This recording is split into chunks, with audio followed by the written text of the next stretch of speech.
Houses built prior to 1947 and relocated to a TBC property, TBC being traditional building character overlay, post 1946 hold the exact same level of protection as a house that was built on that property before 1947. Like, people are always shocked when I tell them this, but I've had this exact situation pop up twice in the last week.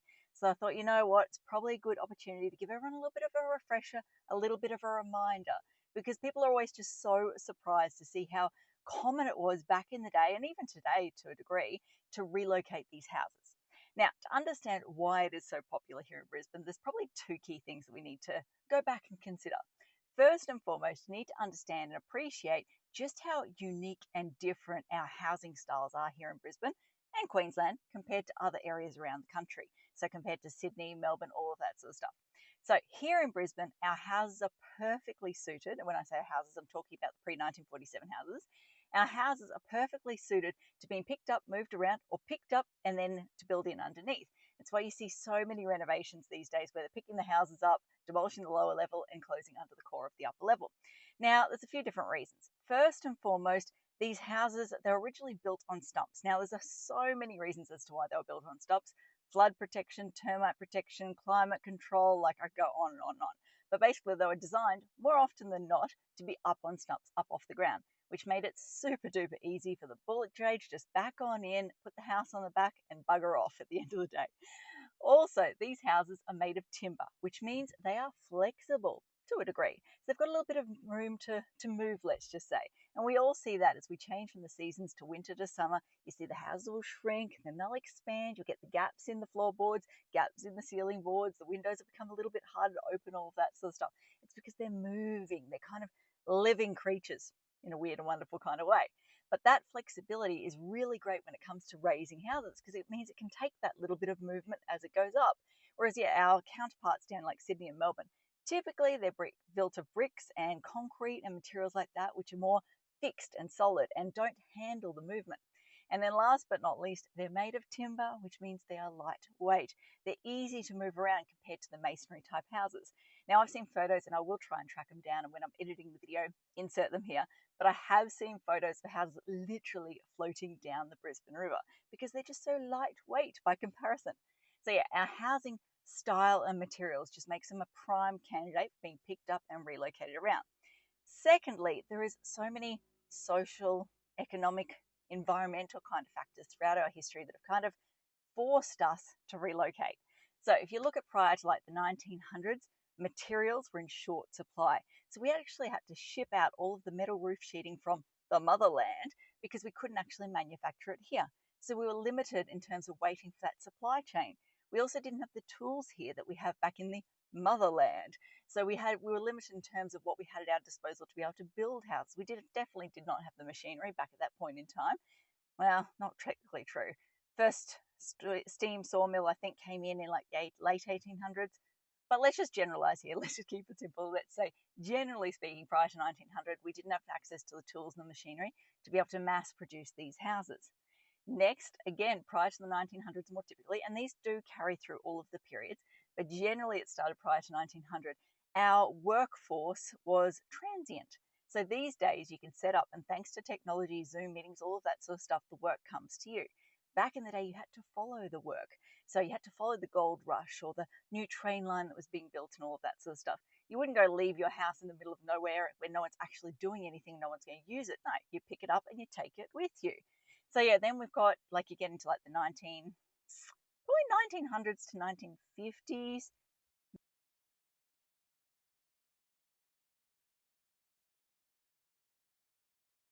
Maybe even probably just 1910s to 1940s, if you really want to be specific. But again, this covers all of the periods out there.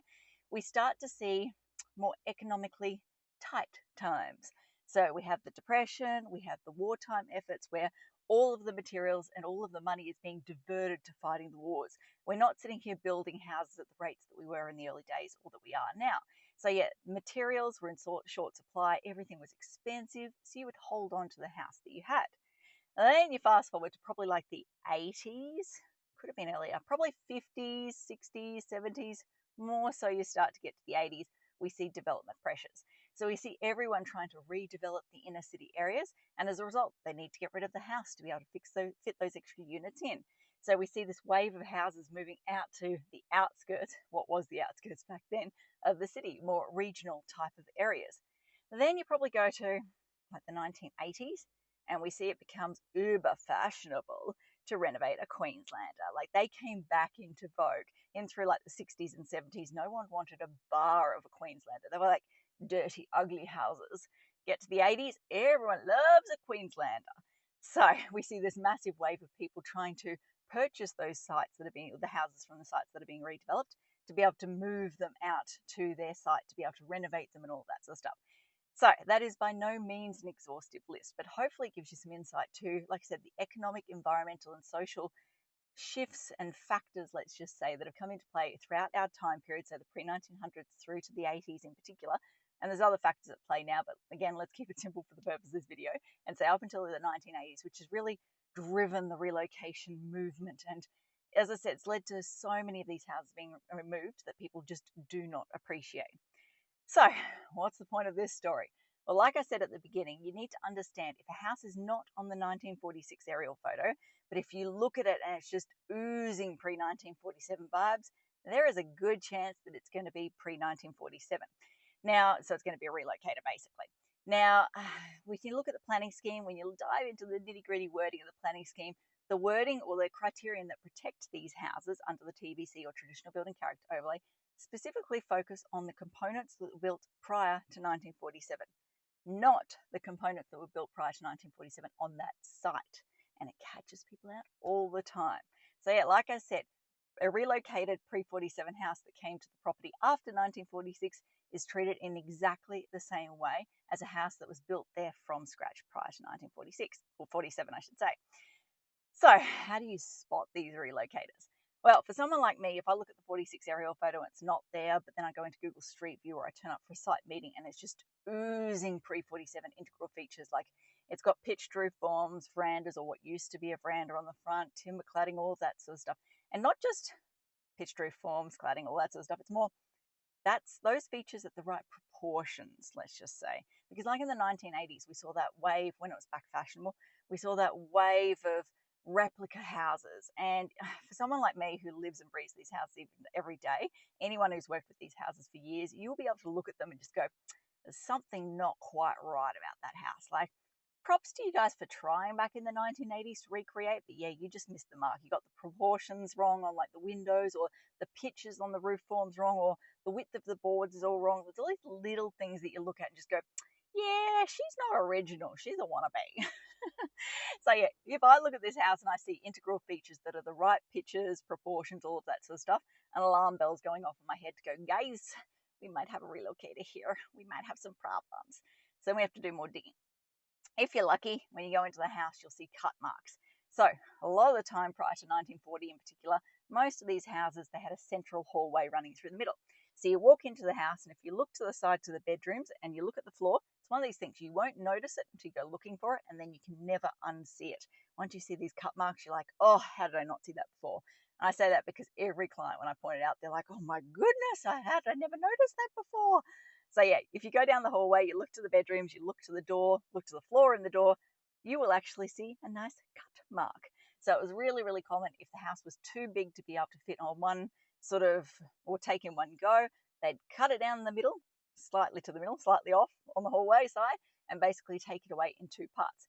So if you're lucky, yeah, lucky is a loose term, lucky in the respect that you get an easy answer here, you will walk in and you will see some nice, crisp, clean cut marks through all of the doors along the hallway. And you go, okay, this house has been moved around. The other way you can spot it is through old wives' tales, let's just say. So usually if you've got like some old grandma next door or grandpa down the street, they will love to tell you about the time that they saw this house floating down the street and getting moved in. Like, you'd be surprised how often that comes up. And sometimes it's not just the old codgers. So I had a job in Toowong, I don't think it was last year, might have been the year before. And the client got talking to the neighbour, and the neighbour was pretty young. And the neighbour said, oh yeah, about 10 years ago, they closed the whole street off. The house came floating in. It was crazy. So yeah, old wives' tales from old codgers and not so old codgers can sometimes point you in the right direction. The next way of finding out about these is probably stories from the previous owners. So I had a great example of this a year or so ago. The client was like, yeah, the previous owners told me that they thought it came from like Hale Street in Kelvin Grove when that bypass was put in or the road was put in. And sure enough, I went to the 46, or in that instance, I think I went to the 36 aerial photo because it was clearer. Anyway, off track there. Went to the aerial photo and clear as day, I could see the roof forms from this house in that location. I was like, well, there you go. It was relocated. Then, if you're really, really lucky, you will find some notes or references, let's just say, in the previous approval documentation. Now, you need to keep in mind that back in the day, so prior to probably the 80s, if not 90s, really, we as a city placed zero is a strong term, very little value on record keeping when it came to town planning approvals, building approvals, all of that sort of stuff. It was just unnecessary extra paperwork. So I actually heard a story recently, I think it was from Annabelle at the Archives, where she was saying one of our former Lord Mayors, I think it was an architect or a town planner, and that was kind of a shifting point in Brisbane's history because he came along and he was really not fixated, he prioritised record keeping, and so that from that point forward it changed our history. Anyway, side tangent. So point is, you will really struggle to get old approvals or information about where these houses came from. But in the situation of the job I had for Toowong, when I dug into it, I found the development approval the previous planner had referenced, the fact that the house had come from like Stones Corner or somewhere like that. I went digging, sure enough, I could find it. So sometimes you'll be lucky and it'll be covered off in the approval application history. But the cold hard truth, the reality is, I'd probably suggest 80% of the time, even 90% of the time, you're not going to be able to prove it. You're going to look at it and people like myself will go, she's a relocator. Like, it is screaming pre-47 in terms of materials, all of that sort of stuff. But we won't be able to confirm it, either deny or confirm it in any way, because we just won't have any information. So anyway, hopefully today's video has given you a bit of interesting information. Like I said at the beginning though, the moral of the story, or the point I want to get across, is just because a house was not on a property prior to 1947 does not mean your done and dusted home sweet. You can totally ignore it. If it was built prior to 47 elsewhere and relocated to the property, and I do stress we're talking about TBC here, TBC property, then it holds the exact same protection as a house that was built on that property prior to 47. Now, that covers off everything I want to talk about today. As I always like to say, until next time, thanks for watching. For all you red tape lovers out there, I have one thing to say. Well, no, actually, I've got three. Number one, the advice provided in these videos is general in nature. It's not site-specific. You would be a silly Billy to go and make financial decisions based on this advice without first checking with the town planner. Don't be a silly Billy. Number two, Brisbane town planning is in no way linked to Brisbane City Council. The views expressed in these videos are my own, not council's. So if you don't like them, blame me, not council. Number three, what was my number three? Oh yeah, the views expressed in these videos are accurate at the time of recording. If you're watching this video back 10 years from now, the views may not be so accurate. That's all.